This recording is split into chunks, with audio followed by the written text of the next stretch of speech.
ओम श्री साईराम मु कृष्णचंद्र शतपथी प्रिय दर्शक बंधु मोर चैनल को आपण मानक स्वागत जनाऊँगी। प्रिय दर्शक बंधु आज भाग 22 रे जानिबा नवग्रह मुख्यांश नाम। आमे जानिचे ग्रह 9टी ग्रह रवि चंद्र मंगल बुध बृहस्पति शुक्र शनि राहु केतु। तो यही नवग्रह माने गोटे गोटे जीवंत ग्रह रूपे विद्यमान अटंती।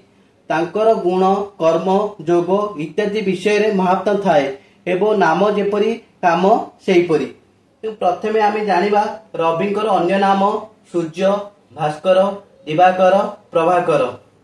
चंद्रकर अन्य नाम हिमांशु सोमनाथ चंद्रमा शशांक।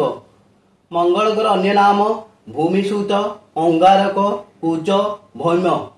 बुधकर अन्य नाम कुमार राजपुत्र चंद्रसूत।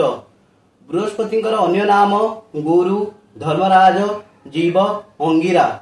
शुक्रकर अन्य नाम दैत्य गुरु दैत्यमंत्री दैत्याधिक। शनिकर अन्य नाम सूर्यसूत छायासूत सौरी शनिश्चर। राहुकर अन्य नाम सिंहकासूत तमसुरारी उत्प्लव।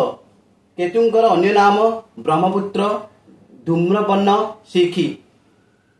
प्रिय दर्शक बंधु आमे जानिले नवग्रहकर मुख्यश नाम। पर अध्याय रे भाग 23 रे पढ़िया राशि कर मुख्यांश नाम। प्रिय दर्शक बंधु जदि मो भिडियोटी आपण मानक भल लगुताए तेबे भिडियो रे लाइक देबे कमेंट करिवे एवं भिडियो को शेयर कर देबे आउ चैनल को सब्सक्राइब करने को भूलिबे नहीं। जय जगन्नाथ।